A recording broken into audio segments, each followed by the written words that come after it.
Un privilège d'être au tabernacle. C'était un peu imprévu pour moi aussi. Sachant que ce soir, c'est le soir où nous avons la communion. J'aime toujours être présent pour la communion si je suis dans les parages. En effet, je pense que tous les chrétiens devraient prendre part à la communion. Parce que Jésus a dit, « Si vous ne la prenez pas, vous n'avez point de part avec moi. » Par conséquent, c'est toujours un grand privilège de venir au tabernacle. Et aussi, ce soir, Frère Neville a dit qu'il était un tout petit peu enroué et il a souhaité que je parle à notre assemblée. Je lui ai dit que je serais enchanté de le faire. J'aimerais également annoncer que si demain soir, il y aura la réunion des frères, les administrateurs et les hommes d'affaires de cette église demain soir. Il s'agit de leur réunion habituelle du lundi soir. Et ils ont une décision à prendre de concert avec l'entrepreneur. Je suppose que vous comprenez tous que notre demande a été approuvée et que nous pourrons construire l'église. Cela a donc été approuvé et les travaux commenceront probablement cette semaine. L'église commence cela cette semaine, pour autant que je sache.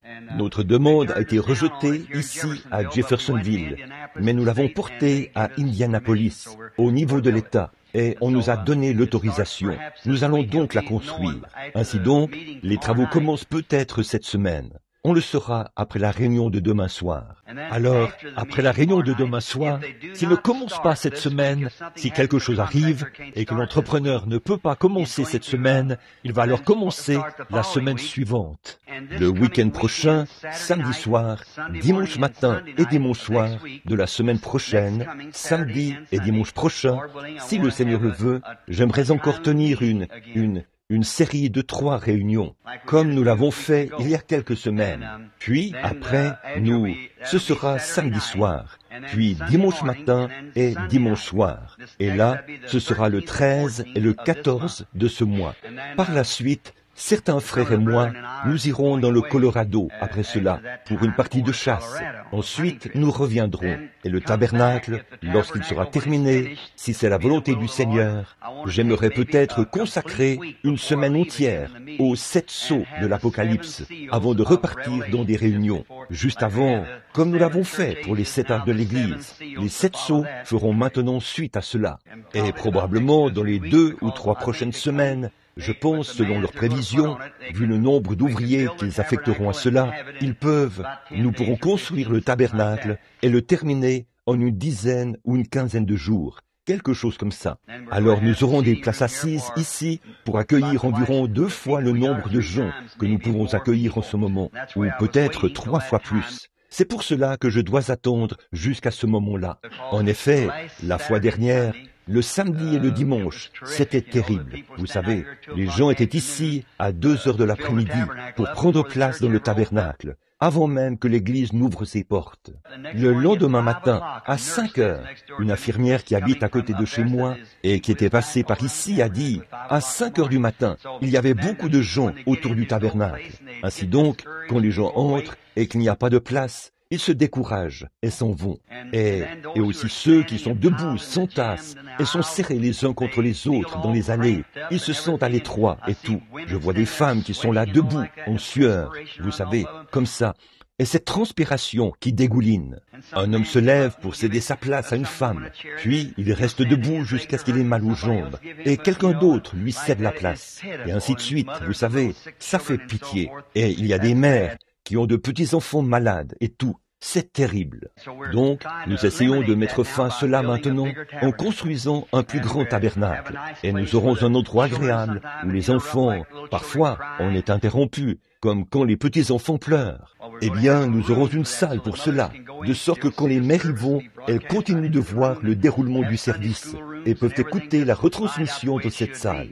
Nous aurons des salles pour l'école du dimanche et tout sera bien disposé comme il se doit. Et si le Seigneur le veut, cela débutera la semaine prochaine.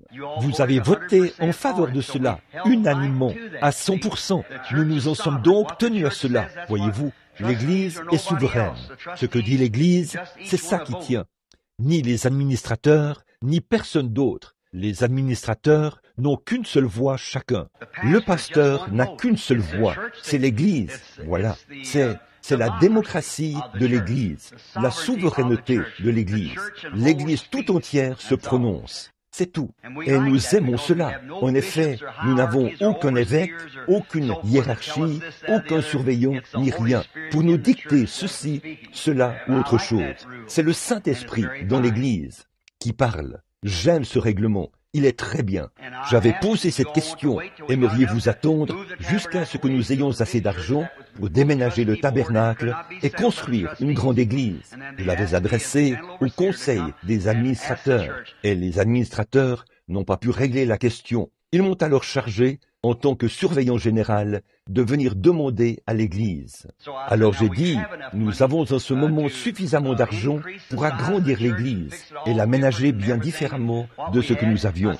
J'ai dit, eh bien, nous pouvons le faire tout de suite, ou économiser notre argent jusqu'à ce que nous en ayons assez pour construire une toute nouvelle Église ailleurs. Nous avons fait voter l'Église à ce sujet et à l'unanimité, il était décidé de construire l'Église tout de suite, d'agrandir l'Église tout de suite. Nous nous en sommes tenus strictement à cela. Le conseil municipal de Jeffersonville a rejeté notre demande. Ils nous ont informés que nous ne pouvions pas le faire. Nous sommes allés plus loin. Nous avons présenté notre demande à l'État, à Indianapolis. Par la suite, ils nous ont écrit pour nous dire d'aller de l'avant. Nous avons donc le feu vert pour la construire. La ville n'a donc plus rien à voir là-dedans maintenant. C'est du ressort de l'État. Nous avons donc l'autorisation et, en ce moment même, l'entrepreneur a le permis en main. Et je pense qu'ils sont prêts à commencer d'un moment à l'autre. Quant à demain soir, si l'entrepreneur dit qu'il veut commencer la semaine prochaine, alors j'annulerai les réunions et là, notre prochaine rencontre, ce sera pour les 7 sauts. Mais si l'entrepreneur ne peut pas commencer la semaine prochaine, alors dimanche prochain, samedi et dimanche prochain, je tiendrai ces réunions avant de partir. Et j'allais le faire ce dimanche. Mais j'ai vu que ce soir, c'est le soir où nous avons la communion. J'ai donc laissé ça de côté ce dimanche-ci. En effet, avec une telle foule, on ne peut pas prendre la communion aisément. Mais quand on aura une plus grande église, on le pourra. Bon, nous avons là un futur président. Vous savez ce que je veux dire. Il n'y a pas longtemps qu'il est arrivé dans la famille Hickerson. Notre sœur, qui est la pianiste, si elle veut bien venir au piano, nous donner la note pour amener-les, s'il vous plaît, ou un petit chant de ce genre. Ce beau petit jeune homme, tant attendu de la famille Hickerson, est arrivé. C'est un très beau petit enfant, et il est certainement un joyau pour les Hickerson. Ce sont tous des joyaux pour nous. Nous les aimons. Et ils sont vraiment notre frère et notre sœur. Nous sommes reconnaissants pour la naissance de ce petit dans leur famille. Cela a vraiment révolutionné la famille. Et s'ils le veulent bien, que le père et la mère amènent ce petit enfant maintenant pour la consécration. Bon, l'Écriture dit, on lui amena des enfants, des petits-enfants, afin qu'il pose sa main sur eux et les bénit. Bon, il y a des gens de le monde qui croient en ce qu'on appelle le baptême des nouveau-nés. C'est-à-dire, on prend ces petits-enfants et on ne les baptise pas du tout. En fait, on les asperge d'eau. Or, on ne trouve nulle part dans la Bible où un quelconque adulte ait été aspergé, encore moins des enfants. Ainsi donc, le baptême est une confession qui montre que l'œuvre de la grâce a été accomplie à l'intérieur. Or, les nouveau-nés n'ont aucune conscience du péché. C'est pourquoi, quand Jésus est mort à la croix, il est mort pour ôter le péché du monde. Quand un bébé devient un être humain et naît dans ce monde, il est personnellement sans péché. Par conséquent, il n'a pas de repentance à faire. Mais là, c'est le sang de Jésus-Christ qui ôte ce péché. Bien sûr, le bébé est né dans le péché, enfanté dans l'iniquité, venu au monde en disant des mensonges, et il est pécheur par nature. Mais le sang de Jésus-Christ fait expiation de cela. Mais quand le bébé atteint l'âge de raison, et qu'il sait ce qui est bien et ce qui est mal, alors il doit se repentir de ce qu'il a fait. Son péché, là, c'est le péché. Il est né dans le péché. C'est le péché humain, ce péché-là. C'est le péché qu'ont commis Adam et Ève. Or, cela a été effacé par Dieu, par le sang de Jésus-Christ. Le bébé n'a aucun péché pour lequel il doit se repentir. Mais dès lors qu'il a péché, il faut qu'il se repente. Voyez? Et une fois qu'il se repent, c'est le moment de le baptiser. Et là, on le baptise par immersion. En attendant, nous suivons les instructions de la Bible, selon lesquelles on amena Jésus des petits-enfants afin qu'il leur imposât les mains et les bénit. Ce soir, ces formidables parents amènent ce petit bébé au pasteur et à moi pour le consacrer.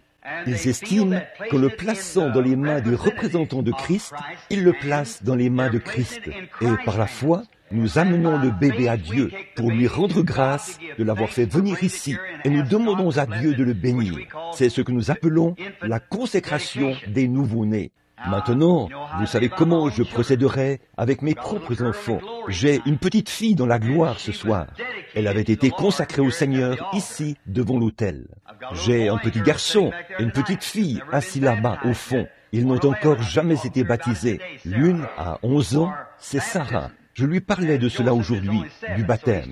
Joseph n'a que 7 ans, donc il est encore trop jeune pour cela, jusqu'à ce que, s'il le désire, et dit que Dieu lui a mis cela à cœur, alors je le ferai. Mais les petits-enfants, je les consacre simplement au Seigneur, parce que c'est ce qu'enseignent les Écritures. Frère Neville, si tu veux bien t'avancer avec moi maintenant, vers ce beau garçon. J'avais peur. Est-ce bien Olin? Olin? Oui, Olin Junior. Stephen Olin. C'est très bien. Oh, je pensais qu'il dormait. Ça, c'est la nature des Hickerson. S'il se passe quelque chose. Je l'ai vu l'autre jour et j'ai dit « Monsieur le Président » et tout. Et bien sûr, c'était trop peu de choses pour lui, vous voyez, de parler de lui en tant que président. Bonsoir. Eh bien, je sais que c'est forcément un trésor pour toute mère remplie de piété. Vous ne trouvez pas? C'est très mignon. Et maintenant, frère Hickerson et sœur Hickerson, en tant que serviteur de Christ, en tant que votre pasteur, je remets ce bébé, par la foi, dans les bras de Jésus-Christ. C'est dans ses bras, lui, que vous désirez le placer. Courbons la tête, alors que le pasteur et moi, nous nous tenons ici, les mains posées sur le bébé. Notre Père Céleste, dans la Bible, on t'amenait des petits-enfants, afin que tu leur imposes les mains et les bénisses. Et ils étaient effectivement bénis, Seigneur. Maintenant, pour suivre ton exemple, en faisant les choses que tu as faites, Seigneur, en lisant la Bible, nous essayons de suivre fidèlement ton exemple, en faisant ce que tu as fait. Ce père et cette mère, frères et sœurs Hickerson, nos disciples bien-aimés ici au tabernacle, amènent ce petit sujet de joie que tu leur as confié. Il est venu de toi, Seigneur. Tu leur as donné cet enfant, et maintenant, ses parents désirent te confier sa vie, afin qu'il soit à ton service. Je te prie de bénir cet enfant, de lui donner une longue vie. Puisse-t-il vivre, si possible, jusqu'à voir la venue du Seigneur. Je te prie de le bénir partout où il sera. Puisse-t-il être élevé dans un foyer chrétien, puisqu'il y est né, puisse-t-il demeurer dans ce foyer, puisse son père et sa mère vivre pour voir leur bébé en chair, si possible, en train de prêcher l'Évangile. Ils préféreraient le voir ainsi, Père, plutôt que de le voir sur le trône de la Maison Blanche ou n'importe où ailleurs, parce qu'ils sont tes serviteurs, et ils désirent que la vie de leur bébé soit consacrée et qu'elle soit une bénédiction pour l'œuvre de Dieu. Maintenant, je te prie, Père, de bénir cet enfant, que la grâce de Dieu repose sur lui, et qu'il soit en bonne santé et heureux toute sa vie. Puisse son père et sa mère vivre assez longtemps pour le voir devenir grand. Nous te le demandons une fois de plus. Bénis cet enfant, que nous bénissons en ton nom. Maintenant, petit Stephen Olin Hickerson, je te confie à Jésus-Christ, afin que les bénédictions que nous avons demandées reposent sur toi. Sois en bonne santé et fort, mon jeune frère. Puisses-tu vivre pour la gloire de Dieu. C'est au nom de Jésus-Christ que nous le demandons. Amen.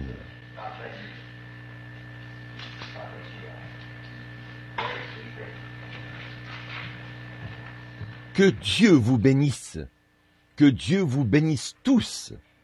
Un bébé très mignon. Where we'll never grow, never grow, in the land where we'll never grow, never grow, never grow, in the land where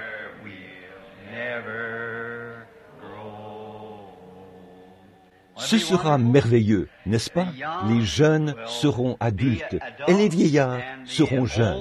Bon, c'est merveilleux ça, n'est-ce pas? Nous ne serons jamais malades, nous n'aurons jamais de chagrin et nous ne mourrons jamais. Bon, Frère Neville a annoncé des réunions. Maintenant, je voudrais aussi dire de ne pas oublier cette réunion et les réunions dont il a parlé. Aussi, Madame Ford, qui venait ici à l'église il y a des années, je l'ai emmenée chez sa fille il y a juste quelques jours. Elle avait 80 ans. Elle s'en est allée à la rencontre du Seigneur la nuit dernière à 20h, je crois. Le pasteur et moi, nous ferons son service funèbre à la chapelle du salon mortuaire Coutts. Mercredi à 10h30, mercredi prochain. Madame Ford, Madame, je crois que j'ai oublié le nom de son... Lévy, Madame Lévy Ford.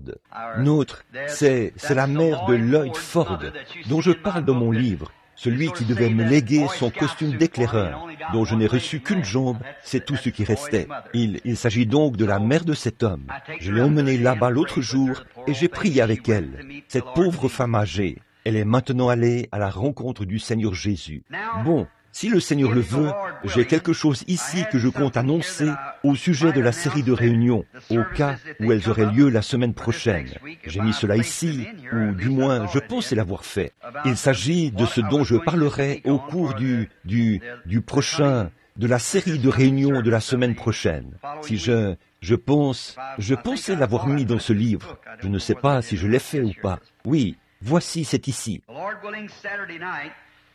Si le Seigneur le veut, samedi soir, j'aimerais prêcher sur le sujet « Pourquoi un homme influence-t-il la vie d'un autre ?» Dimanche matin, j'aimerais prêcher sur « Coiffer la pyramide ». Dimanche soir, j'aimerais prêcher sur « Mon guide ». Sur ce sujet, mon guide, dimanche soir prochain. Eh bien, puisse le Seigneur bénir cela et m'aider, car j'ai été en déplacement et j'ai un petit contexte pour les présenter. Bon, ce soir, nous aimerions nous dépêcher et examiner quelques points. En passant, j'ai ici une lettre qui vient d'arriver par la poste. C'est Billy qui l'a ramassée il y a un moment, de la part de l'association pastorale.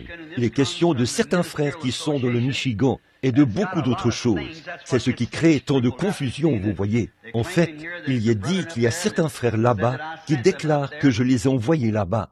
Et ils prêchent que les hommes devraient quitter leurs femmes et chercher leur compagne spirituelle. Et que je suis parfaitement infaillible. Il n'y a rien, et, certaines des choses les plus horribles qu'on ait jamais entendues. L'association pastorale s'en est saisie, et ils m'ont écrit une lettre à ce sujet, disant que j'ai envoyé ces frères là-bas, et que cela cause beaucoup de confusion. Certains d'entre eux prophétisent et disent qu'un homme devrait quitter cette femme-ci et aller épouser celle-là. Or, cette église-ci sait que nous ne soutenons pas de telles âneries. Nous croyons à la Bible. Nous croyons que quand un homme épouse une femme, c'est sa femme, et seule la mort peut les séparer. C'est tout. Nous ne croyons pas à ce genre de choses. Nous ne croyons pas non plus à l'amour libre. Nous ne croyons pas à ces choses-là. Nous croyons la Bible de façon absolue. La Bible et rien d'autre. Je vais donc photocopier, faire une copie de cette lettre, y répondre et publier cela dans les magazines. Et ce qui réglera la question, j'espère bien en tout cas, que cela leur donnera des réponses. Maintenant, ce soir, juste avant d'ouvrir les Écritures, parlons à notre Seigneur. Notre Père Céleste, nous nous approchons de ton trône de miséricorde, au nom du Seigneur Jésus, ce grand personnage qui est descendu de la gloire pour nous révéler les richesses des trésors de Dieu. Comme nous te remercions pour ce grand Jésus qui était la manifestation de Dieu, qui nous a été donné à nous personnellement. Et c'est par lui que nous avons été rachetés de nos péchés. Nous sommes maintenant passés de la mort à la vie, parce que nous croyons en lui. Car il est écrit à son sujet qu'il a dit, « Celui qui écoute mes paroles et qui croit à celui qui m'a envoyé a la vie éternelle, et ne vient point en jugement, mais il est passé de la mort à la vie. » Bénis tes paroles ce soir, Seigneur.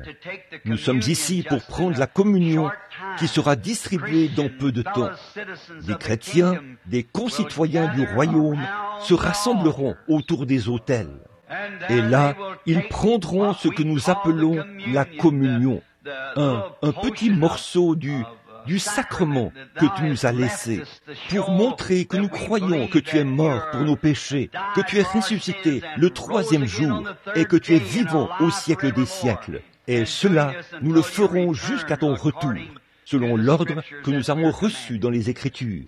Sanctifie nos cœurs et débarrasse-les des mauvaises pensées et de tout ce que nous avons fait de contraire à ta grande volonté. Père, pardonne-nous et accorde-nous ta grâce ce soir. Romps pour nous maintenant le pain de vie dans la parole, alors que nous la lisons et en parlerons. Nous le demandons au nom du Seigneur Jésus. Amen. Maintenant, dans le livre de l'Apocalypse, en commençant par un seul verset, j'aimerais lire le verset 20, ou le verset 1 du chapitre 20.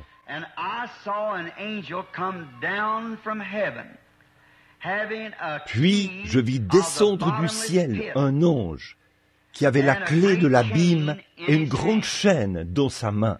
Maintenant, je souhaiterais parler, si possible, sur un sujet tiré de ce texte, si je devais l'appeler ainsi, ou tirer un contexte de ce texte. Pendant les 20 ou 25 prochaines minutes, et je voudrais intituler cela « La clé de la porte ». Toutefois, je ne souhaite pas présenter cela comme les clés, parce que c'est à Pierre qu'il était confié les clés du royaume. Mais j'aimerais intituler ceci « La clé de la porte ». Immédiatement après ceci, je souhaiterais faire quelques petits commentaires sur la communion avant que nous la prenions ce soir. Maintenant, une clé. Alors que nous lisions, j'ai remarqué qu'ici, cet ange est descendu du ciel avec la clé dans sa main. Je crois que c'est dans Apocalypse 13 ou 19 que nous voyons un autre ange qui vient aussi avec une clé. Et une clé, le but d'une clé, c'est de déverrouiller quelque chose qui a été verrouillé, ou quelque chose qui devrait être verrouillé. C'est dans ce but-là qu'une clé est donnée. Maintenant, il y a de nombreuses sortes de clés, parce que nous les utilisons à différentes fins. Il y a des clés pour des entrepôts. Il y a la clé de votre propre maison. Il y a la clé de votre voiture. Nous appelons tout cela des clés, et ce sont des clés. Et souvent, on peut en faire un double. Ou, pour la maison, on peut parfois fabriquer ce qu'on appelle un passe-partout. En d'autres termes, c'est une clé qui est en quelque sorte forgée avec des goupilles qui s'alignent aux serrures, afin de permettre la rotation du cylindre dans un certain sens. Elle peut déverrouiller presque toutes les portes. On l'appelle le passe-partout. C'est une clé conçue pour correspondre à la structure de beaucoup de clés. Et de cette façon, elle peut déverrouiller nos maisons ou même nos automobiles. Et on peut la reproduire. Et aussi, il y a...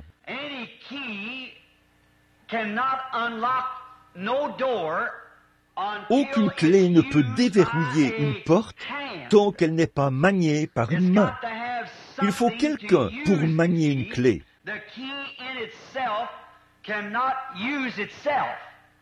La clé elle-même ne peut pas se manier elle-même. Il faut quelqu'un pour utiliser la clé. C'est comme ce microphone dans lequel je parle. Il est muet, ce microphone. Quelqu'un doit parler dedans, car il ne peut pas parler de lui-même. Il faut que quelqu'un parle dedans. Donc, ce n'est pas le microphone, c'est la voix ou le bruit qui y entre, que le microphone transmet par les ondes jusqu'à vos oreilles. Eh bien, c'est pareil pour la prédication de l'Évangile. Ce n'est pas nous-mêmes, en tant que ministres, nous ne sommes pas l'Évangile.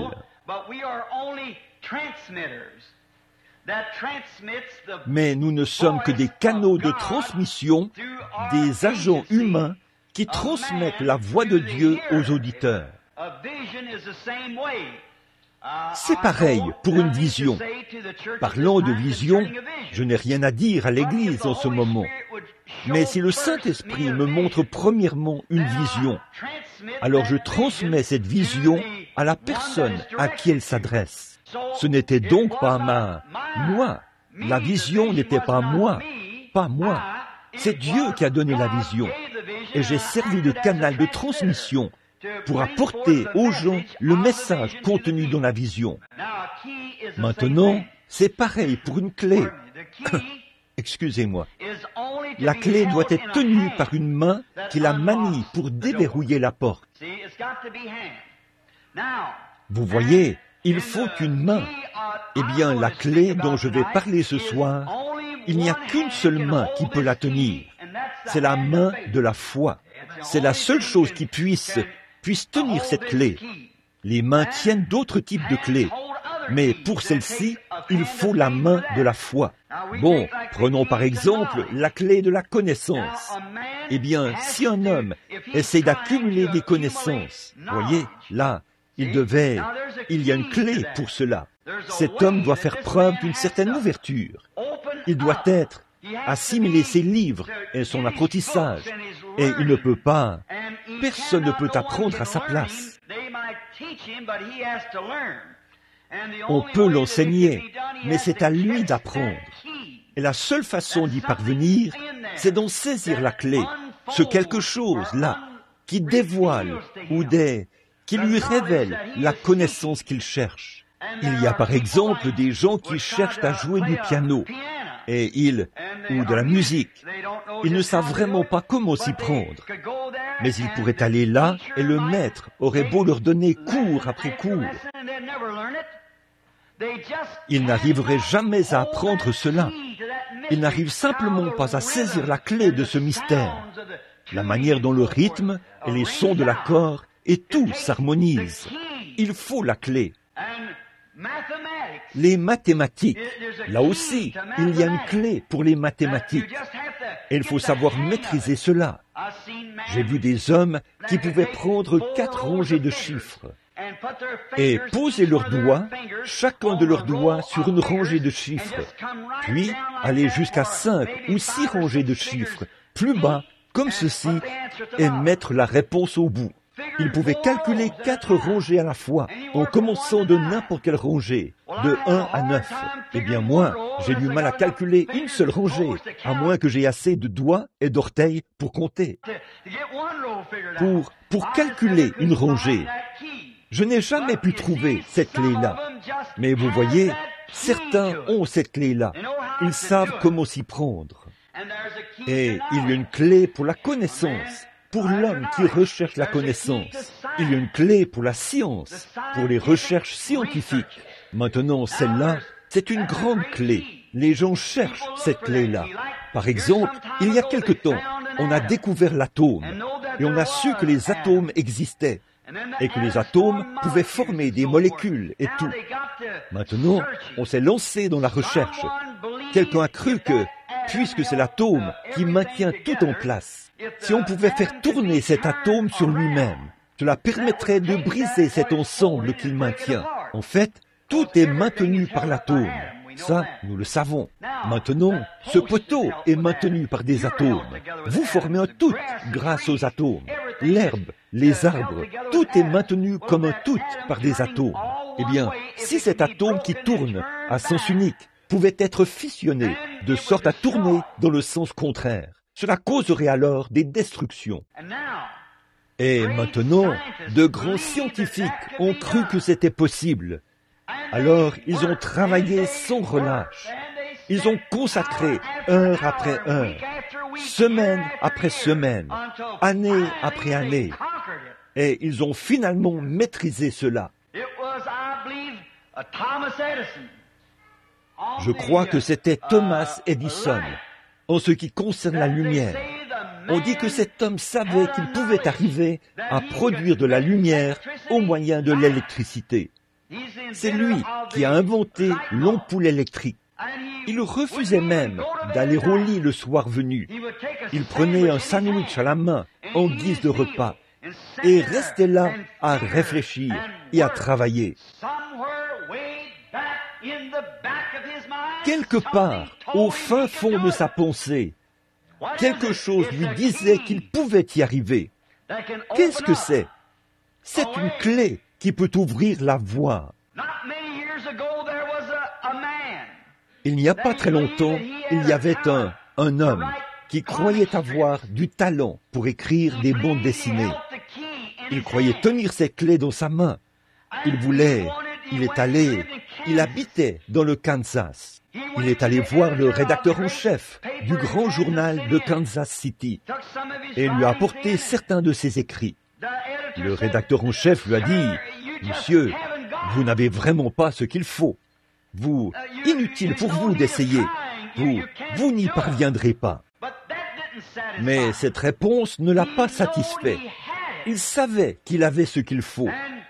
Il y est retourné. Il a multiplié les tentatives. Mais cet éditeur le rejetait. Finalement, il est allé dans d'autres maisons d'édition où on l'a aussi rejeté en lui disant « Monsieur, vous n'avez vraiment pas ce qu'il faut. Vous n'y parviendrez pas. » Mais lui, il croyait qu'il avait ce qu'il faut. Voilà, c'est ça. Il a quelque chose dans sa main. Finalement, il a décroché un emploi, celui d'écrire de petits textes pour, je crois, l'éditorial d'une église ou quelque chose de ce genre. Une sorte de petite bande dessinée pour l'église. Et il a loué un petit garage infesté de rats ou de souris, où les souris couraient partout, sur ses papiers et tout. Et il en est venu à remarquer la particularité d'une certaine petite souris. C'est là qu'est née l'histoire de Mickey Mouse. Maintenant, c'est un Walt Disney multimillionnaire. Pourquoi? Il avait quelque chose dans sa main et il savait qu'il détenait cela. Il savait qu'il pouvait le faire. Et c'est ainsi que se font toutes les grandes réalisations. Quand des hommes et des femmes ont quelque chose dans leurs mains, ils savent qu'ils peuvent le faire. Quand la polio a frappé le pays, et on nous ordonne maintenant d'aller tous nous faire vacciner afin de l'éradiquer. Quand la polio a frappé, hier j'écoutais un médecin pendant que je roulais sur la route. C'était un médecin de Louisville. Il disait, il y a quelques années, quand ce grand fléau a frappé Louisville, disait-il, si des hommes avaient été là où j'étais et avaient vu comme moi 57 respirateurs en même temps et des hommes, des femmes, des garçons et des filles paralysés par une maladie appelée la polio, sans qu'on puisse faire quoi que ce soit. Il disait, je ne veux plus jamais revoir une telle scène.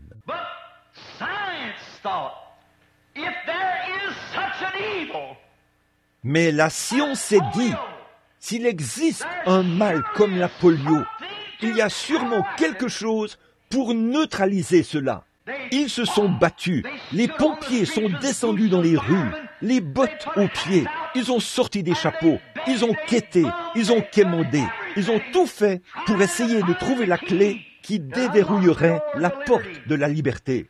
Et finalement, un gentleman chrétien du nom de Salk a trouvé le vaccin. Pourquoi? Le mal était à l'œuvre, un tueur était à l'œuvre.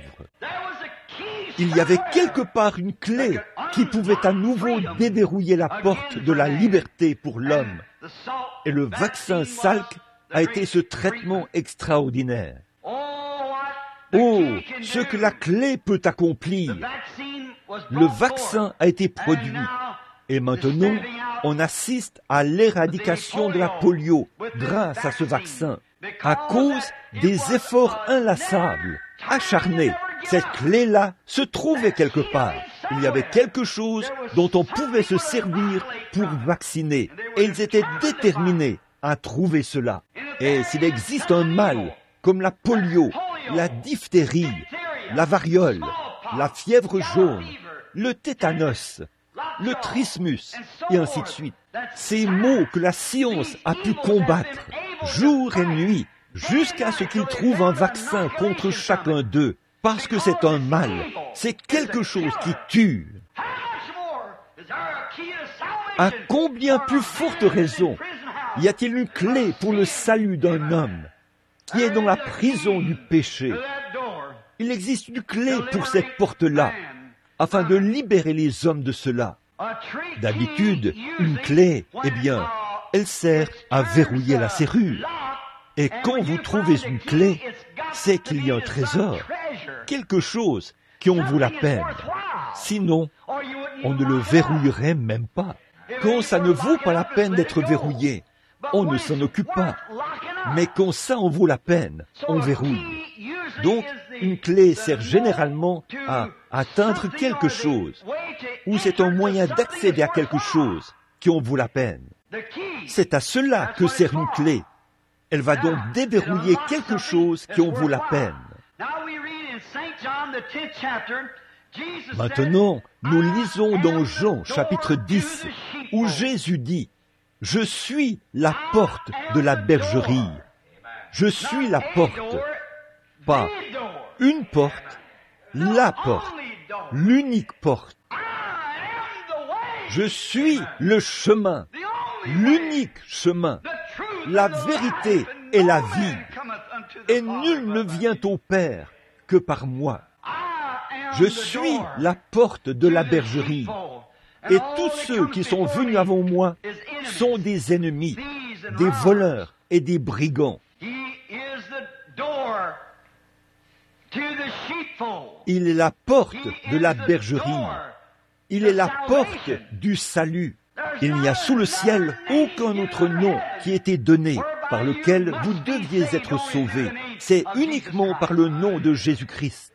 Pas par une église, pas par une dénomination, pas par un credo, pas par une doctrine de quoi que ce soit. C'est uniquement par le nom de Jésus.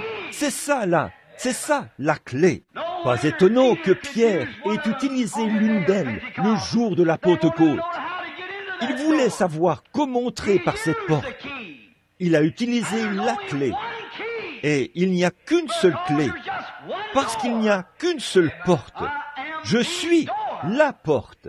Et Pierre en avait la clé. Il a dit, « Repentez-vous et que chacun de vous soit baptisé au nom de Jésus-Christ pour le pardon de vos péchés. Et vous recevrez les trésors de Dieu. » C'est la clé de la porte. Et c'est Jésus qui est la porte. Il n'y a qu'une seule porte pour la guérison. Et c'est Jésus qui est cette porte. Il n'y a qu'une seule porte pour la paix. Oui, je vous donne ma paix. Il est l'unique porte pour une paix véritable. Vous pensez peut-être avoir la paix. Vous accumulerez peut-être assez d'argent pour acheter votre maison. Vous accumulerez peut-être assez d'argent pour acheter des vêtements à vos enfants, avoir de la nourriture à manger. Et vous aurez peut-être acquis assez de popularité pour être populaire parmi les gens. Mais quand vous enlevez vos chaussures le soir venu et que vous vous préparez à vous coucher, il n'y a qu'une seule chose qui peut vous donner la paix. C'est-à-dire, si vous savez que vous mourrez cette nuit-là, il n'y a qu'une seule paix. Et c'est Jésus qui est cette paix. Il est notre paix. Il est notre guérison. Je suis l'Éternel, ton Dieu, qui guérit toutes tes maladies. Il est la porte du ciel. Et il n'y a pas d'autre porte ou d'autre chemin en dehors de Jésus-Christ. Il est la porte du ciel. Et maintenant, Jésus est la porte de toutes ces choses. Et la foi, c'est la clé qui déverrouille la porte. Maintenant, si Jésus est la porte de toutes ces promesses de Dieu, la foi en son œuvre achevée déverrouille chaque porte de chaque trésor qu'il y a dans le royaume de Dieu. Le voyez-vous?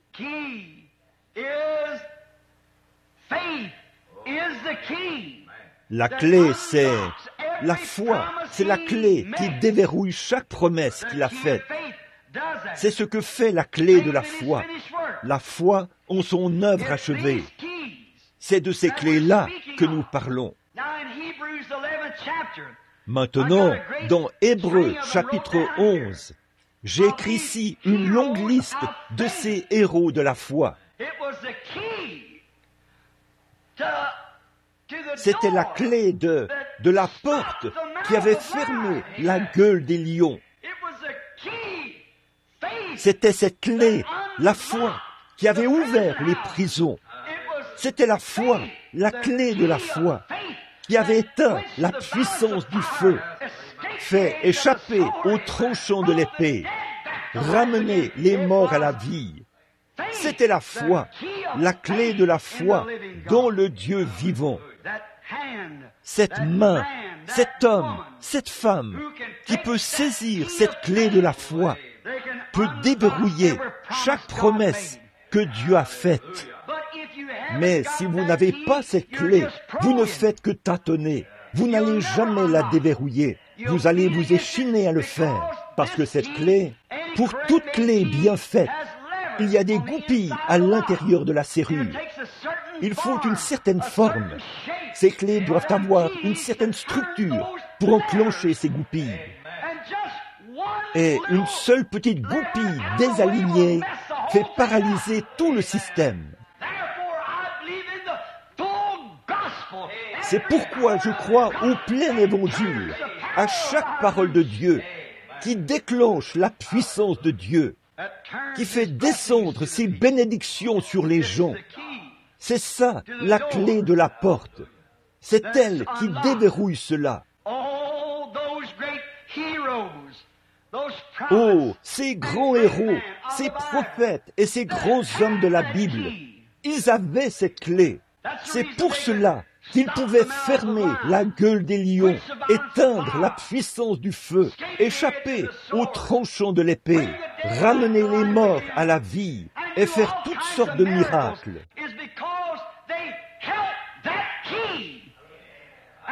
Parce qu'ils détenaient cette clé et qu'ils savaient que ça fonctionnait. Parce que c'était une clé fondée sur les Écritures. Maintenant, si c'est avec la clé d'un credo que je tâtonne, je ne sais pas ce que ça fera. Si on me dit que mon Église enseigne ceci, je n'en sais rien. Mais si c'est la Bible qui enseigne cela, et que je tiens la clé de la foi dans ma main, ou dans mon cœur, qui déclare que ça, c'est la parole de Dieu, cela éteindra la puissance du feu.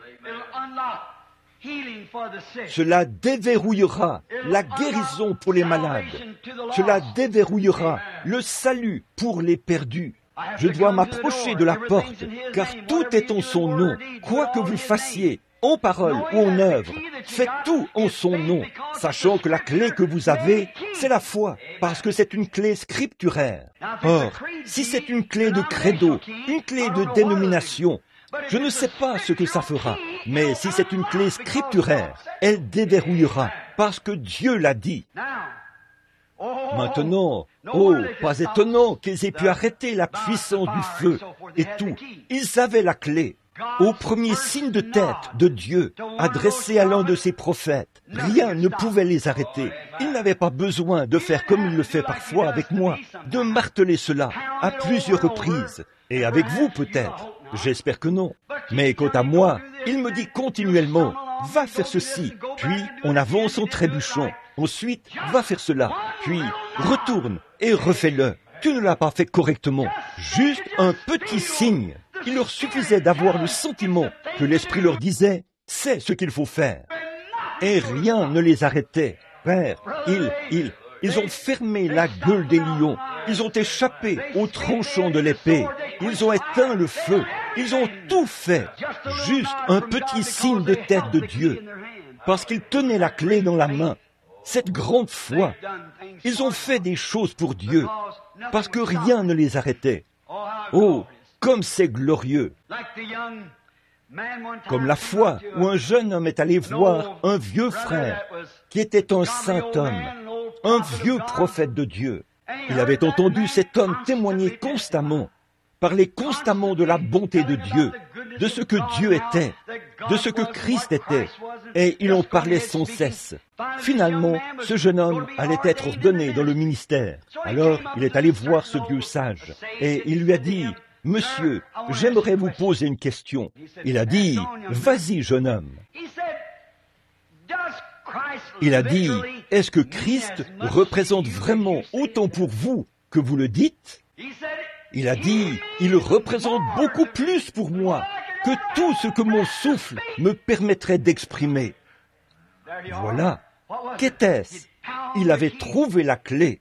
Là-dessus, ce jeune homme a dit, « Si vous affirmez ces choses et que vous me dites qu'elles sont aussi réelles que vous l'êtes, alors je désire connaître ce même Jésus et que ce soit tout aussi réel. » Qu'était-ce? Il savait que ce vieil homme détenait une clé qu'il pouvait déverrouiller et verrouiller. Vous savez, une clé qui verrouille, déverrouille aussi. Voyez, on peut délier ou lier. C'est vrai, la même clé qui verrouille, déverrouille. La clé qui déverrouille peut verrouiller. C'est tout à fait exact, voyez, parce que ça fonctionne dans les deux sens. Comme c'est pitoyable que l'Église ait perdu sa vision de cela, que c'est triste que l'Église se soit vendue au credo, comme nous l'avons fait aujourd'hui, et qu'elle appelle maintenant à l'union.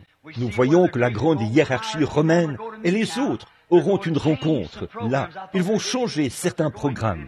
Je pensais qu'ils ne les changeaient pas, mais ils vont le faire quand même. Donner à chaque prêtre le pouvoir d'un pape, où qu'il soit, et tout.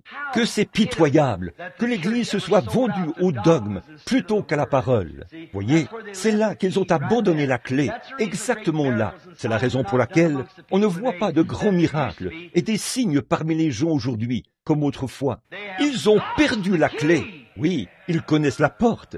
Ils savent que la porte est là. Mais l'autre chose, c'est la clé pour ouvrir la porte. Les trésors sont derrière la porte.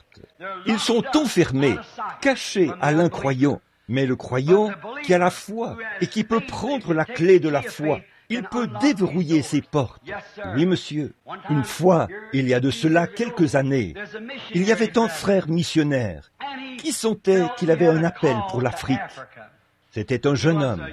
Il avait une femme et 2 enfants, de très jolies petites filles, d'environ 7 ou 8 ans. Et ce jeune homme ne pouvait pas ignorer cet appel. C'était un pasteur. Il avait une belle église à la campagne. Mais il ne pouvait simplement pas ignorer cet appel. Il lui fallait aller en Afrique. Et il priait jour et nuit. Il ne voulait pas y aller. Et Dieu n'arrêtait pas de lui dire, « Tu dois y aller. » Et finalement, il est arrivé un tournant décisif où il fallait qu'il parte. Il est donc allé voir le comité missionnaire de son église et il a dit, « Dieu me demande d'aller sur les champs de mission, loin, dans les jungles de la Rhodésie. Et cette jungle est infestée de malaria, de fièvre, de fléaux et de lèpre. Le soleil y est brûlant. Et il y a toutes sortes de maladies dans cette jungle où il allait faire passer le reste de sa vie. Il a vendu sa maison et tout ce qu'il possédait. Alors, le comité missionnaire a voulu l'éprouver. Ils ont dit, « En êtes-vous vraiment certain ?» Il a dit, « J'en suis certain. » Ils lui ont dit, « Monsieur, avez-vous réfléchi au fait que vous avez 2 jolies petites filles et que vous avez une charmante jeune épouse et que vous êtes juste, pourquoi n'allez-vous pas voir comment ça se passe là-bas et ensuite revenir? Il a dit, non, c'est le Seigneur qui me l'a dit. Oh, c'est tellement réel. Il a dit, le Seigneur m'a appelé. Je ne veux pas quitter ma maison. Je ne veux pas quitter mon église et les miens. Mais le Seigneur m'a appelé à aller là-bas, dans cette jungle. Il lui a dit, monsieur, savez-vous que vos fillettes pourraient attraper la fièvre jaune ou la fièvre bilieuse et mourir du jour au lendemain? Il lui a parlé de différentes personnes qui avaient perdu leurs enfants, de petits-enfants qu'ils avaient amenés là-bas, morts à cause de maladies contre lesquelles il n'existait aucun vaccin. Et il a dit, pensez à la lèpre, si votre jolie femme et vos 2 fillettes étaient atteintes de lèpre, et à ce soleil brûlant, et aux choses que vous aurez à endurer. Il a dit, n'avez-vous pas peur du danger que vous courez en amenant vos enfants et votre femme dans un tel endroit? Et ce missionnaire s'est tenu là, ce jeune homme. Les larmes se sont mises à lui couler sur les joues. Il s'est retourné et a dit, mes frères, ma vision de l'appel de Dieu, a-t-il dit, c'est que si Dieu m'a appelé pour aller en Afrique, mes enfants et ma famille sont plus en sécurité en Afrique que partout ailleurs dans le monde. Amen. Qu'était-ce? Il avait la clé de son appel. Il avait foi en ce qu'il disait. Oh, me suis-je dit, quelle gracieuse réplique. Quand j'ai entendu ça pour la première fois, mon cœur a tressailli. Vous voyez, si Dieu m'a appelé pour aller en Afrique, mes enfants, au milieu de la lèpre, des fléaux et tout, ils sont plus en sécurité là-bas que partout ailleurs, sur la face de la terre. Il avait la clé, c'est ce qu'il faut. Quand vous avez la clé, vous n'avez aucune crainte, vous n'avez aucun doute, vous n'avez aucune question. Vous n'avez pas besoin de l'avis de quelqu'un d'autre. Vous le savez avec certitude. Vous l'avez dans la main. Vous savez quoi faire. Amen. Vous êtes sûr du résultat. Vous êtes sûr que la porte va se déverrouiller. Vous avez vérifié les goupilles et vous savez que c'est absolument ce qu'il faut. La porte va s'ouvrir comme un éclair quand vous y insérerez la clé. Oh, si seulement l'Église possédait les clés. Si seulement l'Église possédait cette clé de la foi, nous pourrions déverrouiller chaque porte, chaque maladie, chaque fléau, chaque situation qui existe. Tout cela pourrait être déverrouillé pour nous si seulement nous pouvions posséder cette clé. Cet homme possédait la clé de son appel. Veuillez me permettre de donner un témoignage personnel. Je me souviens qu'il y a environ 15 ou 17 ans, quand le Seigneur m'a dit là-bas, sur la rivière, alors qu'il était descendu dans cette colonne de feu, dont vous voyez la photo, et qu'il m'a parlé, qu'il a dit, « Tu devras porter ce message dans le monde entier. » Je me souviens aussi quand il m'a parlé à Greens Mill. Je suis allé en parler au pasteur, et il m'a dit, « Billy, qu'avais-tu mangé ce soir-là? Tu as fait un cauchemar. » Il a dit, « Retourne à ton emploi. Tu travailles pour les services publics. Tu as un bon emploi. Retourne t'occuper de ton travail, fiston. » Il a dit, « Tu as fait un cauchemar. Tu as mangé quelque chose. » Ça ne m'a pas du tout décontenancé. Quand j'ai commencé à faire les services de guérison, beaucoup d'entre vous ici se souviennent de mon message de ce matin-là. J'avais prêché sur quand David est allé à la rencontre de Goliath. Il m'avait parlé et dit, en ce temps de sciences modernes, où l'on a toutes sortes de recherches médicales, où l'on a les meilleurs médecins, où l'Église a oublié depuis belle lurette la guérison divine, et ces choses il y a bien des années. Comment affronteras-tu un grand géant comme celui-là? Comment feras-tu face aux méthodistes, aux baptistes, aux presbytériens et tout, et même face aux pentecôtistes, qui ont oublié cela depuis belle lurette et qui ont embrassé les credos? Comment feras-tu face à tout cela, sans aucune dénomination ni rien d'autre pour te soutenir? Que feras-tu, Bill? D'une manière ou d'une autre, cela ne m'a pas du tout décontenancé, car je tenais une clé dans ma main. J'ai dit, on disait, personne ne te croira, tu ne pourras pas le faire, personne ne te croira. J'ai dit, ça m'est égal. Une chose est sûre, c'est que Dieu m'a appelé. et je dois y aller parce que Dieu m'a appelé. Je détenais la clé. Il m'avait appelé, il me l'avait montré, il m'en avait parlé. J'avais vu sa présence quand il m'avait mandaté, et la clé était là. Le pasteur avait dit, avec des études primaires, tu vas prêcher et prier pour des rois et des monarques. J'ai dit, d'après sa parole, oui, à peu près à cette même période, l'année dernière, ou 1 à 2 semaines plus tôt, j'étais venu ici à l'église et je vous avais dit que le Seigneur Dieu m'avait donné une vision où j'allais faire une partie de chasse et que j'allais trouver un certain animal dont les cornes mesureraient 105 cm et que sur le chemin du retour, après avoir trouvé cet animal, l'endroit où il serait couché et la position dans laquelle il serait, que sur le chemin du retour, j'allais tuer un ours grizzly argenté. Et je suis allé dans cette région-là. J'en ai parlé à un homme et il m'a dit, je ne connais aucun animal qui ressemble à ça. Quant à l'ours grizzly, je n'en ai jamais vu. J'ai dit, mais il doit bien y en avoir un, quelque part ici. Alors il a dit, nous n'irons même pas dans une région où il y a des ours. Nous allons là où il y a des mouflons, bien loin de la limite de la forêt. Eh bien, je suis allé avec lui. Le 2e jour, exactement à l'endroit où le Seigneur l'avait dit, l'animal était là. Alors, après que je suis allé abattre l'animal, pendant que nous enlevions la peau, les cornes et tout, il a dit, j'aimerais vous poser une question. Vous m'avez dit, il y a 3 jours, quand nous avons quitté le camp, qu'après avoir abattu cette bête-ci, que sur le chemin du retour, vous alliez tuer un ours grizzly argenté. J'ai dit, c'est ainsi dit le Seigneur. Il a dit, je n'en doute pas, a-t-il dit, parce que mon frère était épileptique et vous ne l'aviez jamais vu de votre vie.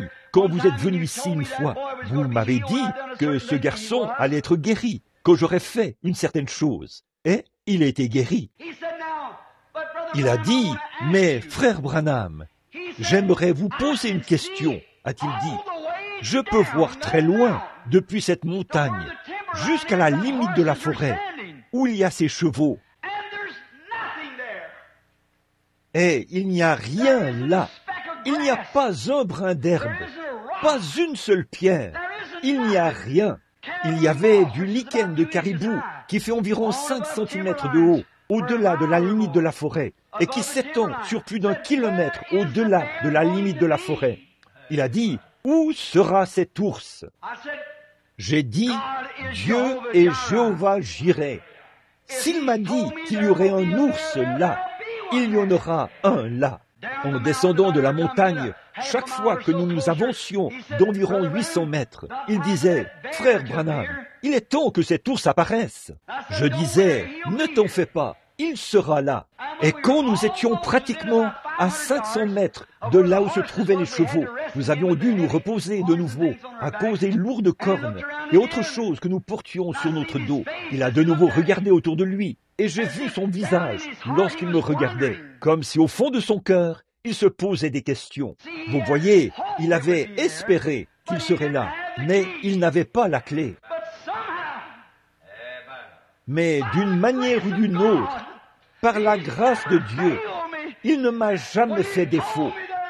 Quand il m'a dit qu'il y aurait un grizzly argenté là-bas, j'avais la clé. Je n'en ai pas douté un seul instant. Je me suis tourné vers lui et j'ai dit, « Bud, il sera là. » Et juste au moment où je me suis tourné, l'ours était là. Il était juste devant nous, à environ 800 mètres. Il a attrapé les jumelles et a dit, « C'est vrai, Billy, c'est un gros grizzly argenté. » Vous voyez, la clé, une vision, la parole du Seigneur. Il n'y a rien qui puisse la changer ou l'arrêter. Ce dont l'Église a besoin ce soir, ce n'est pas de l'instruction, Ce dont l'Église a besoin ce soir, ce n'est pas d'une dénomination. Ce dont l'Église a besoin ce soir, ce n'est pas d'un credo. Ce dont l'Église a besoin ce soir, c'est de la clé des Écritures, de la porte. C'est Christ qui est la porte, et il est la parole. La foi en la parole du Dieu vivant déverrouille toutes les portes. Ô Dieu, donne-nous la clé. Donne-nous la clé. Hébreux chapitre 12 dit, « Puisque nous sommes environnés d'une si grande nuée de témoins, rejetons tout fardeau et l'incrédulité qui nous enveloppe si facilement. » Il y est dit le péché, et le péché, c'est l'incrédulité. Voyez, il n'y a qu'un seul péché, c'est l'incrédulité. Et péché signifie manquer la cible. C'est comme quand vous tirez et que vous manquez la cible. Vous feriez mieux d'ajuster votre fusil. Voyez, parce qu'il y a quelque chose qui cloche. Vous avez manqué la cible. Voyez-vous, revenez et essayez encore. Voyez, cela signifie qu'il faut faire demi-tour. Vous avez manqué la cible. Quand vous voulez être un chrétien et que vous allez adhérer à l'Église, vous avez manqué la cible. Quand vous voulez être un chrétien et que vous vous êtes fait asperger au nom du Père, du Fils, du Saint-Esprit, vous avez manqué la cible. Vous feriez mieux de revenir. Vous n'atteindrez pas la cible. Vous vous éloignerez. C'est sûr et certain. Il n'y a qu'une seule chose qui peut vous garder parfaitement alignés. C'est l'Écriture, la Bible, la parole. Car les cieux et la terre passeront, mais la parole de Dieu ne passera jamais. Alors, tenez la clé, la foi en la parole. Avec toute votre foi que vous croyez, sans avoir un seul doute, vous pouvez déverrouiller chaque porte qui se tient entre vous et la bénédiction que Dieu a pour vous. Que Dieu nous aide à avoir les clés. C'est là ma prière. Courbons maintenant la tête pour un mot de prière. Notre Père Céleste, nous te remercions ce soir de nous avoir donné une clé pour déverrouiller notre salut. Je te remercie pour cela, Seigneur, pour notre salut et pour la clé que nous avons pu utiliser jusqu'à présent. Mais, ô Dieu, donne-nous la foi, car toutes les paroles écrites dans ton livre sont de petites goupilles. Et cette clé, appelée Jésus, je veux dire, cette porte appelée Jésus et la clé appelée la foi touche chaque parole. Elle la déverrouille. Elle déplace cette petite goupille et nous pouvons entrer dans cette bénédiction. Père Céleste, donne-nous les clés afin que nous puissions avoir foi dans les promesses de Dieu, afin que notre foi ne défaille pas, de sorte que nous puissions être à ton service et au service de ceux que nous côtoyons. Pardonne-nous tout péché d'incrédulité, Seigneur, et aide-nous à être à toi. Nous nous approchons maintenant de la table de communion. Et je te prie, Père Céleste, de pardonner toutes nos offenses, afin que nous puissions entrer dans la joie de communier autour de la table de Dieu. Nous le demandons au nom de Jésus. Amen. Mon frère, ma sœur, si vous avez la clé du royaume, la clé de la porte, la clé du salut, que Dieu vous aide à ouvrir les portes et à laisser entrer Jésus. Laissez-le vous donner les choses que vous désirez tant. Maintenant, juste un instant, avant de commencer à lire au sujet de la communion, j'aimerais dire une chose, parce que c'est au sujet de la communion, et que nous venons à cet autel. Il n'y a qu'une seule façon de venir, c'est de tenir la clé de la foi dans la main, qui nous permet de savoir que nos péchés sont pardonnés. Et si nous n'avons pas la clé pour déverrouiller cette porte, qui nous fait savoir que nos péchés sont pardonnés, nous ne devons pas venir à la table du Seigneur. En effet, celui qui mange et boit indignement, sans discerner le corps du Seigneur, mange et boit un jugement contre lui-même. Et ça, c'est vrai. Je suppose que nous savons tous qu'aujourd'hui, c'est la journée nationale de la communion.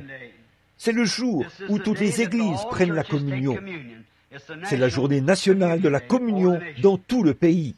Je me suis dit qu'il serait approprié de dire un mot ou deux sur la communion avant que nous la prenions, pendant que le pasteur, s'il le veut bien, prépare les Écritures qui seront lues au sujet de l'ordre à la table du Seigneur.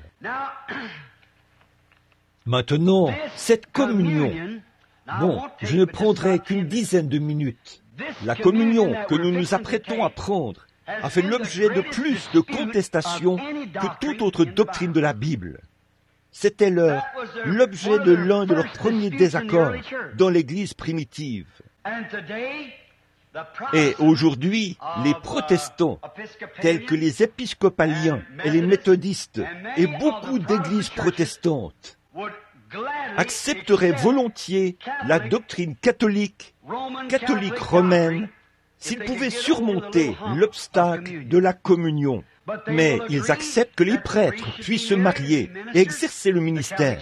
L'Église catholique a accepté cela plusieurs fois au cours de leurs conférences et de leurs réunions. Ils sont d'accord sur ce point, et ils se sont mis d'accord sur différentes prières et tout. L'Église protestante a accepté cela. Quant au catéchisme et tout, aux petits autels ici et là, l'Église catholique est prête à accepter cela. Mais quand ils en sont arrivés à la communion, c'est là que tout a échoué. Tous ceux qui ont lu l'histoire le savent. Mais bien sûr, à mon avis, ils devraient renoncer à beaucoup de choses avant que moi, je puisse l'accepter. Vous voyez, parce que ce n'est pas biblique. Mais j'aimerais que vous disiez une chose à l'Église catholique. Savez-vous qu'au départ, l'Église catholique était l'Église pentecôtiste apostolique? Certainement. C'était au tout début de l'Église. Et vous voyez où ils en sont. Ils ont continuellement retranché la parole et injecté des dogmes. Et si l'Église pentecôtiste continuait d'exister dans une centaine d'années, elle serait plus éloignée de la Bible que ne l'est l'Église catholique aujourd'hui, à l'allure où vont les choses maintenant. Il a fallu à l'Église catholique plusieurs centaines d'années pour s'en éloigner, 300 ans de l'Église primitive jusqu'à devenir l'organisation de l'Église catholique romaine. Et ils se sont mis à faire entrer de grands dignitaires et tout, à retrancher ceci et à ajouter cela, à ôter ceci et à ajouter cela, à ôter des idoles païennes pour les remplacer par des statues de chrétiens, et ainsi de suite, à continuellement faire des compromis sur cela, jusqu'à ce qu'ils en arrivent à ce qu'ils ont maintenant, l'Église catholique romaine. Et l'Église protestante pentecôtiste, qui existe depuis 50 ans, en voyant comment elle a chuté de sa position initiale. Dans une centaine d'années, elle sera dans un pire état que l'Église catholique. C'est vrai, c'est une déclaration forte, mais regardez d'où ils sont tombés. Ils ont foncé dans l'organisation, ils ont foncé dans des compromis sur ceci et cela et tout le reste. Et voilà, vous voyez, ils reculent. Mais la communion, on l'appelle le souper du Seigneur. Maintenant, beaucoup de gens veulent la prendre le matin. La Bible n'a pas dit que c'était son petit déjeuner. Comment donc les gens d'aujourd'hui peuvent-ils continuer à dire le souper du Seigneur? Et ils ne le font pas. Ils ont retranché et ont mis le mot souper pour appeler cela le dîner. C'est absurde. Le souper. Bon. Cela a toujours fait l'objet de controverses au temps biblique. C'était controversé en ce temps-là. Les gens comprenaient mal le souper du Seigneur. Quand ils venaient à la table, comme Paul l'a dit à ses Corinthiens, ils venaient et s'enivraient à la table du Seigneur. Vous voyez, c'était mal compris, même en ce temps-là. Il a dit, si vous voulez manger, mangez chez vous. Une autre chose, c'est que c'était mal compris dans son essence. Des pécheurs et des gens qui vivaient dans le péché venaient prendre la communion. C'était mal compris. Un homme vivait avec sa mère, sa belle-mère, et l'Église lui en avait parlé. Il continuait néanmoins à prendre la communion à la table. Il y avait des divisions parmi eux, et ils continuaient néanmoins à prendre la communion. Il a dit, j'apprends que vous vous conduisez comme le reste des gens des nations. Il y a des frictions parmi vous, comme il y en a notamment chez Céphas et autres. Il a dit, vous vous conduisez comme le reste des gens des nations. Vous voyez, c'était mal compris. La communion a toujours été mal comprise. Maintenant, je pourrais continuer à en parler pendant des heures, mais il faut que nous ayons la communion et le lavement des pieds. Maintenant, ils ont tout simplement abandonné le lavement des pieds, à l'exception de quelques dénominations. Beaucoup de pentecôtistes s'en sont totalement éloignés. Voyez, pourtant, ça se trouve encore dans la Bible, exactement comme cela avait été écrit. Voyez? Bon, Rome n'appelle pas cela la communion. Ils appellent cela la messe. C'est la Sainte Messe. Ils ne prennent pas la communion, ils prennent une messe. C'est une messe. Et une chose est sûre, la messe prive la communion de son vrai sens. Messe signifie espérer. Ils prennent la messe et ils espèrent que, ce faisant, au cours de la messe, que Dieu leur pardonnera leurs péchés, du fait qu'ils ont pris le corps littéral de Christ, car le prêtre l'a transformé pour devenir le corps et le sang de Christ. Ils prennent cela dans l'espoir que Dieu effacera leurs péchés pour l'avoir fait. C'est une messe. Les protestants appellent cela la communion. La communion signifie action de grâce. Le protestant, le catholique prend la messe dans l'espoir que par cette messe, Dieu lui pardonnera ses mauvaises actions. Le protestant prend cela avec des actions de grâce pour ce qui a déjà été fait par la communion avec Dieu. En communion avec lui, tout cela a déjà été fait. Le catholique espère que ce sera fait. Le protestant dit que c'est déjà fait. Le catholique se demande si ses péchés sont pardonnés. Le protestant confesse qu'ils sont pardonnés et qu'il est libre. Prendre la communion signifie communier avec Dieu. Et ces éléments, nous les prenons non pas en espérant que nos péchés sont pardonnés, mais ils sont pardonnés. En effet, pour l'un, c'est l'espérance. Pour l'autre, c'est la foi. L'un espère qu'il est en ordre, l'autre sait qu'il est en ordre. Voyez, l'un espère parce qu'il ne sait pas où il en est. L'autre sait qu'il est en ordre parce qu'il sait ce que Dieu a dit. C'est ça. Voilà la différence. Donc, si vous ne faites qu'espérer, faites attention. Mais quand vous êtes sûr, alors allez de l'avant.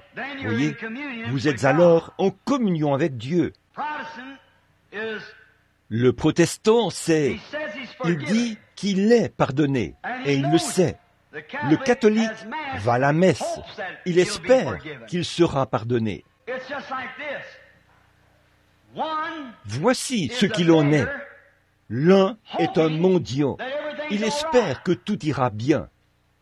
Voyez, l'autre est un mendiant qui rend grâce pour ce qui a déjà été fait. Tous les deux sont des mendiants, mais l'un mendie en espérant obtenir l'objet de sa quête. L'autre mendiant sait qu'il l'a déjà et il le remercie de le lui avoir donné. Voilà donc la différence. Voilà la communion. Monsieur, l'un espère qu'il est pardonné, l'autre sait qu'il est pardonné et rend des actions de grâce pour cela. Donc, la communion, c'est pour les chrétiens qui sont nés de nouveau de l'Esprit de Dieu.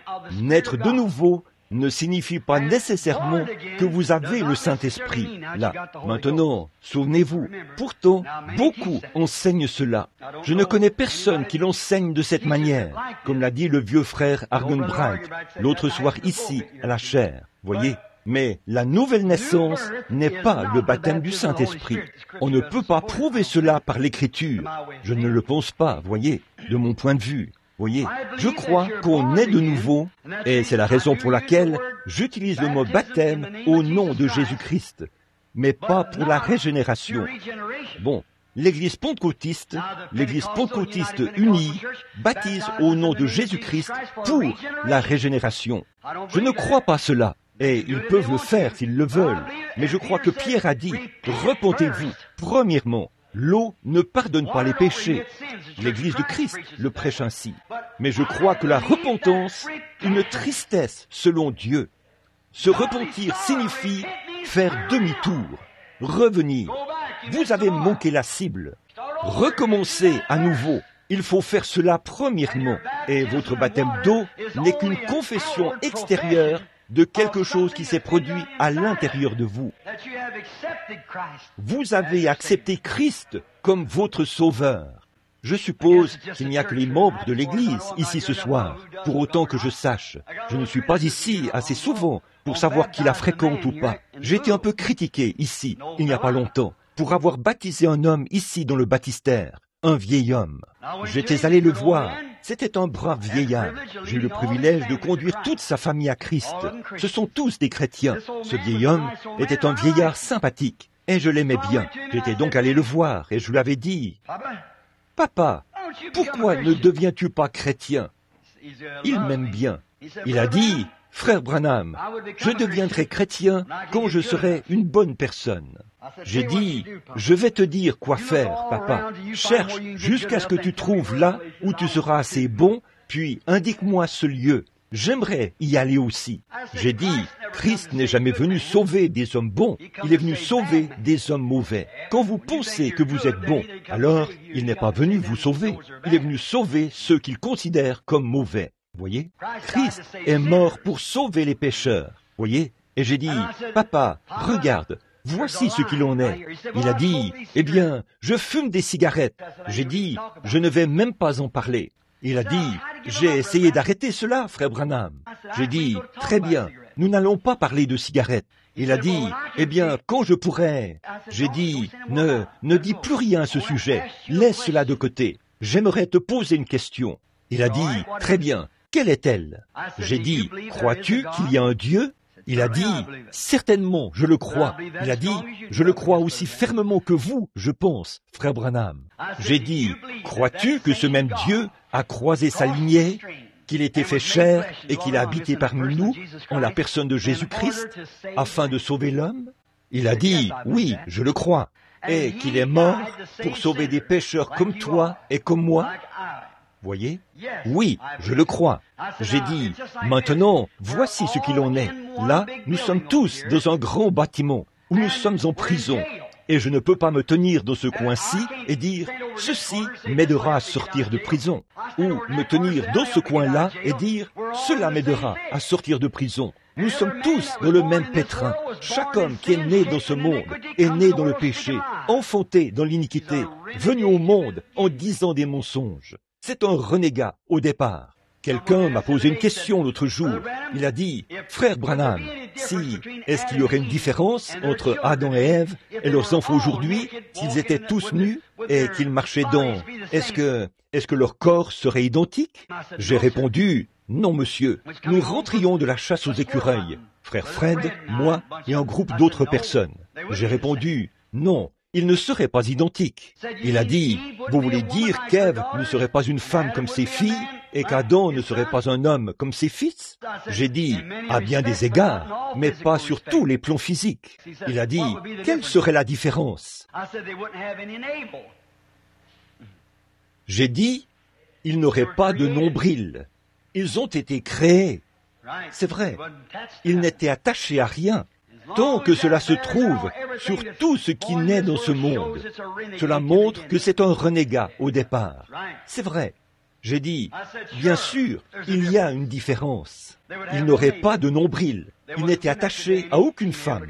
Vous voyez, c'est Dieu qui les avait créés. Alors j'ai dit, j'aimerais dire quelque chose.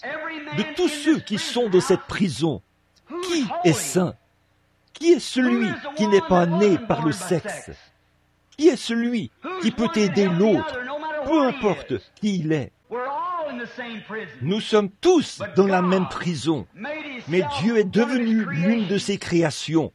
Il est venu en contournant le sexe, par le sang sacré qu'il a lui-même créé. Et c'est par ce sang qu'il nous a rachetés. J'ai dit, crois-tu cela, papa? Il a dit, je le crois.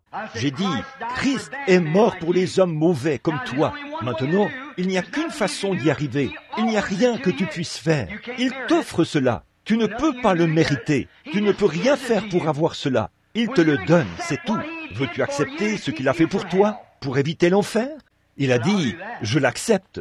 Il a dit, si seulement je pouvais me débarrasser de ces cigarettes. J'ai dit, les cigarettes, ça va s'arranger tout seul. Tu n'as qu'à, je ne te demande pas, je ne suis pas légaliste. Je crois en la grâce. Et tous ceux que le Père m'a donnés viendront à moi. J'ai dit, si tu crois cela de tout ton cœur. Il a répondu, je le crois de tout mon cœur. Alors, l'accepteras-tu sur cette base? Que tu n'en es pas digne, mais que c'est lui qui est digne? Ne regarde pas à toi-même.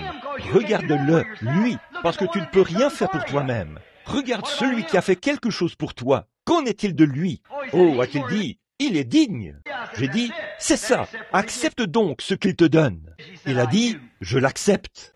Et je l'ai baptisé au nom de Jésus-Christ.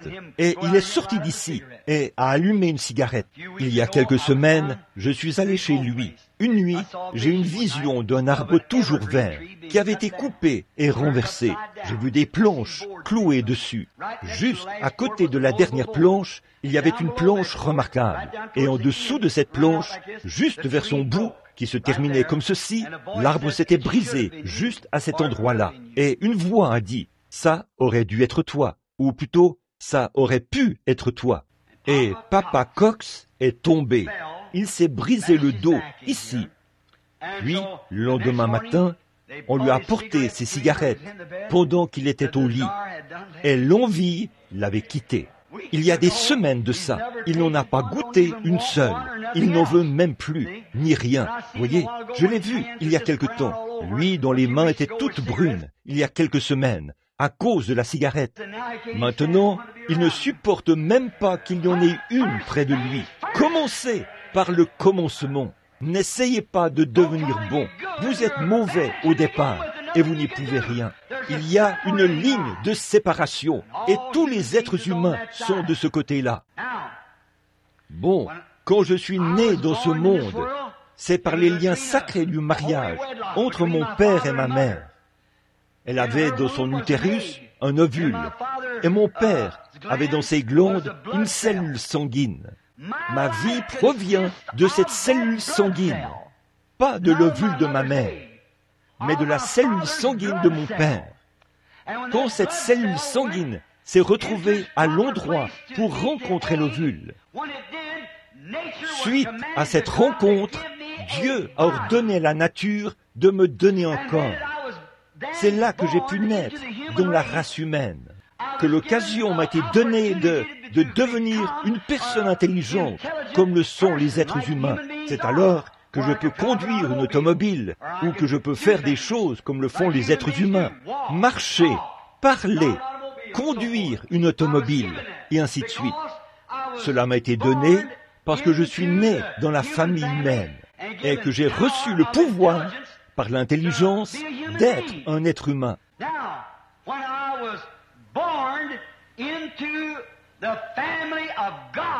Maintenant, quand je suis né dans la famille de Dieu, je suis venu par le sang. Le sang m'a donné la vie. Après que je suis devenu vivant en Christ, il m'a baptisé du Saint-Esprit et de puissance pour devenir un fils de Dieu. Maintenant, tout comme je peux marcher et parler comme un être humain, conduire ma voiture comme un être humain, quand je reçois le Saint-Esprit, je reçois le pouvoir de chasser les démons, de parler de nouvelles langues, de prêcher l'Évangile, de guérir les malades. Je suis baptisé. Je ne suis pas né, mais baptisé. Ils étaient là, dans la chambre haute. Prions tous en son nom. Ils furent baptisés du Saint-Esprit et revêtus de puissance. Amen. Vous croyez jusqu'à recevoir la vie éternelle et vous naissez de nouveau par votre foi. Jésus a dit dans Jean 5, 24, « Celui qui écoute mes paroles et qui croit à celui qui m'a envoyé a la vie éternelle. » Il n'a que la vie éternelle, pas le Saint-Esprit. Il est né dans la famille de Dieu. Puis, il est baptisé du Saint-Esprit. Il reçoit la puissance de l'intelligence de la foi pour croire l'Évangile, mettre cela en action et faire en sorte que cela œuvre comme il faut. Amen.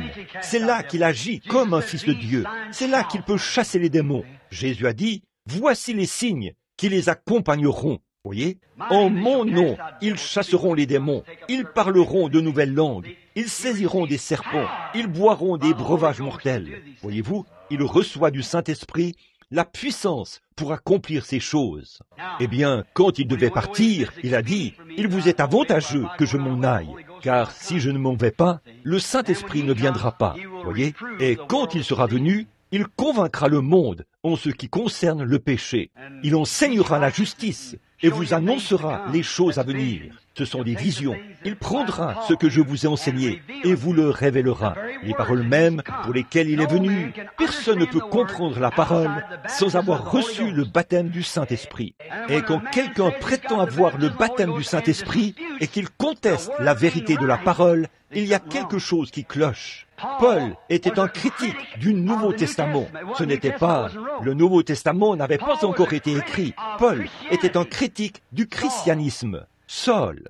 Et quand il a reçu le Saint-Esprit, il est allé passer 3 ans en Asie pour étudier les Écritures, parce qu'il avait été formé par Gamaliel, un grand enseignant. Puis il est revenu. 14 ans plus tard, il est allé rencontrer Pierre à Jérusalem. Et il a constaté que leur évangile était le même, mot pour mot. Le même Dieu qui avait amené Pierre à prêcher le jour de la Pentecôte, à dire aux gens qu'ils devaient se repentir, être baptisés au nom de Jésus-Christ. Ce même Saint-Esprit l'a aussi révélé à Paul. Et il leur a parlé dans Acte 19, après qu'ils avaient été baptisés une fois par Jean. Il leur a dit, vous devez vous faire rebaptiser au nom de Jésus-Christ. Voyez ? Vous voyez, le Saint-Esprit s'en tient strictement aux Écritures. Sa foi en cela déverrouille chaque mystère. Amen. La Bible dit, dans 1 Jean 5, 7, il y en a 3 qui rendent témoignage dans le ciel. Le Père, la Parole, qui était le Christ, et le Saint-Esprit. Ces 3-là sont un. Il y en a aussi 3 qui rendent témoignage sur la terre. L'eau, le sang, l'esprit. Ces 3-là ne sont pas un, mais ils sont d'accord. Or, vous ne pouvez pas avoir le Père sans avoir le Fils, vous ne pouvez pas avoir le Fils sans avoir le Saint-Esprit. Ils sont un, mais vous pouvez être justifié sans être sanctifié. Et vous pouvez être sanctifié sans avoir le Saint-Esprit. La sanctification se fait par le sang, et c'est par le sang que vient la vie. Voyez ? Et le Saint-Esprit, c'est la puissance de Dieu. Voyez, la puissance donnée à l'Église. Vous recevrez quoi ? Une puissance. Acte 1:8. Le Saint-Esprit survenant sur vous, vous recevrez une puissance. Non pas, vous naîtrez de nouveau. Vous recevrez une puissance. Le Saint-Esprit survenant sur vous. Alors vous serez mes témoins à Jérusalem, dans la Judée, en Samarie et jusqu'aux extrémités de la terre. Voyez, vous recevez la puissance après avoir reçu le Saint-Esprit. Mais oui, effectivement, il faut d'abord recevoir le Saint-Esprit, car c'est la puissance de Dieu, voyez-vous. C'est ce qui permet de manifester et de démontrer. Vous êtes, comme en tant qu'humain, on a appris à parler, à marcher et à faire les choses qu'un humain fait. Quand on est baptisé du Saint-Esprit, on reçoit la puissance d'agir comme des fils et des filles de Dieu. Il n'est pas étonnant que les gens agissent et fassent comme ils le font aujourd'hui. C'est parce qu'ils n'ont jamais été remplis du Saint-Esprit. S'ils l'avaient été, ils agiraient autrement. Ils prétendent l'avoir été. Mais Jésus a dit, c'est à leurs fruits que vous les reconnaîtrez. Alors, comment peut-on le faire? Voyez-vous, tout est sens dessus-dessous. Voyez-vous, mais revenons-en au fait. Maintenant, si vous marchez droit et prétendez être un chrétien, nous vous invitons ce soir à la table du Seigneur. Il ne fait aucun doute qu'aujourd'hui, la communion a été prise dans tout le pays, certains d'une certaine manière et d'autres d'une autre. Mais je pense que la meilleure façon de le faire, c'est de suivre les Écritures, de faire exactement comme on le faisait dans les Écritures. Je pense que ce serait suffisant. As-tu ta Bible, frère Neville? Frère Neville va maintenant lire les Écritures. In the 11th chapter of 1 Corinthians, beginning at the 23rd verse. For I have received of the Lord, Car j'ai reçu du Seigneur ce que je vous ai enseigné, c'est que le Seigneur Jésus, dans la nuit où il fut livré, prit du pain, et, après avoir rendu grâce, le rompit, et dit, « Ceci est mon corps, qui est rompu pour vous. Faites ceci en mémoire de moi. » De même, après avoir soupé, il prit la coupe, et dit, « Cette coupe est la nouvelle alliance en mon sang. Faites ceci en mémoire de moi, toutes les fois que vous en boirez. Car toutes les fois que vous mangez ce pain et que vous buvez cette coupe, vous annoncez la mort du Seigneur, jusqu'à ce qu'il vienne. C'est pourquoi celui qui mangera le pain ou boira la coupe du Seigneur indignement sera coupable envers le corps et le sang du Seigneur. Que chacun donc s'éprouve soi-même, et qu'ainsi ils mangent du pain et boivent de la coupe. Car celui qui mange et boit sans discerner le corps du Seigneur mange et boit un jugement contre lui-même. C'est pour cela qu'il y a parmi vous beaucoup d'infirmes et de malades, et qu'un grand nombre sont morts. Si nous nous jugions nous-mêmes, nous ne serions pas jugés. Mais quand nous sommes jugés, nous sommes châtiés par le Seigneur, afin que nous ne soyons pas condamnés avec le monde. C'est toujours une chose très sainte, une chose très sacrée. Je pense que nous devrions maintenant courber la tête et prier en silence. Vous priez pour moi et je prie pour vous. Prions les uns pour les autres, afin que Dieu soit miséricordieux envers nous, créatures indignes.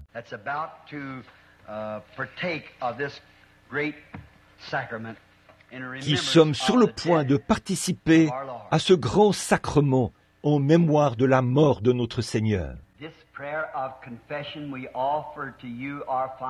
Cette prière de confession, nous te l'offrons, ô notre Père, sur ton autel d'or, avec notre sacrifice, le Seigneur Jésus. Nous le demandons en son nom. Amen. Maintenant, je crois que les anciens vont regagner leur poste, et ceux de l'Église, et ils feront avancer les gens au fur et à mesure, rangée par rangée, pour la communion. Ayez toujours à l'esprit ce cantique. Agneau mourant, ton précieux sang ne perdra point sa puissance, jusqu'au jour où l'Église rachetée se tiendra à tes côtés. Courbons la tête, ô notre bienveillant et saint Père, Jéhovah, le grand Tout-Puissant, envoie tes bénédictions sur ton peuple alors que nous attendons. Pardonne nos péchés. Nous t'offrons maintenant ce sacrement, ce vin, ce raisin qui a été cultivé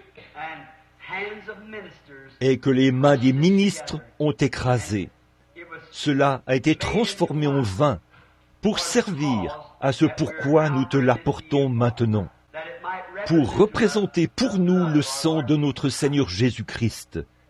Je te prie, Père, de sanctifier ce vin dans ce but. Pardonne chacun de nos péchés et que chaque personne qui recevra ce vin dans son corps puisse recevoir de toi la santé, la force et le salut.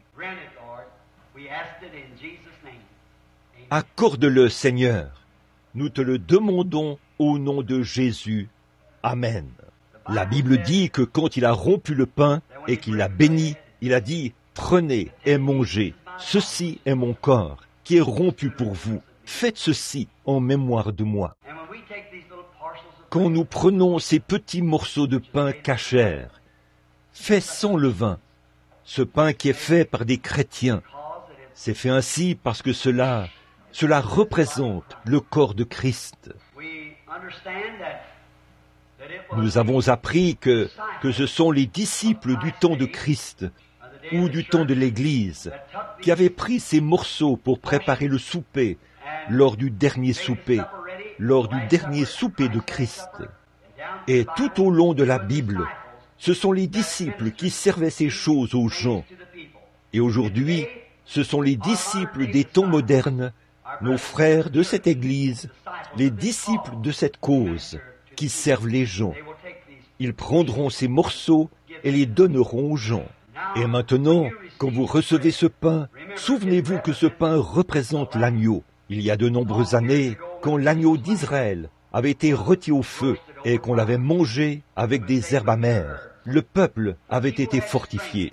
Leurs chaussures ne s'étaient jamais usées et leurs vêtements ne s'étaient jamais effilochés tout au long du voyage, jusqu'à ce qu'ils arrivent au pays promis.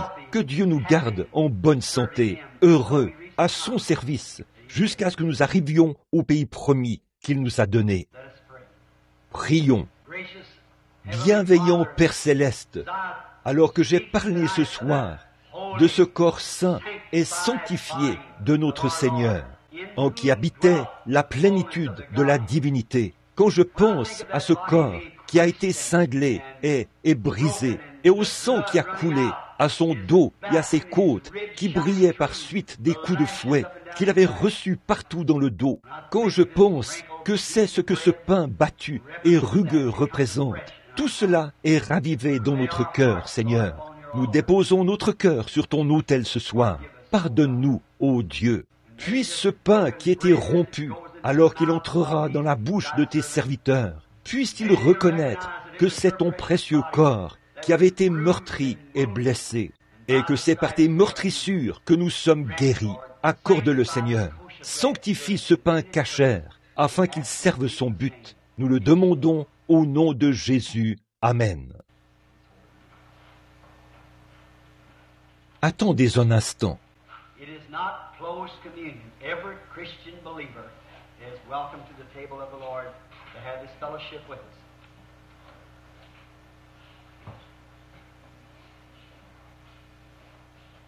Ce n'est pas une communion restreinte.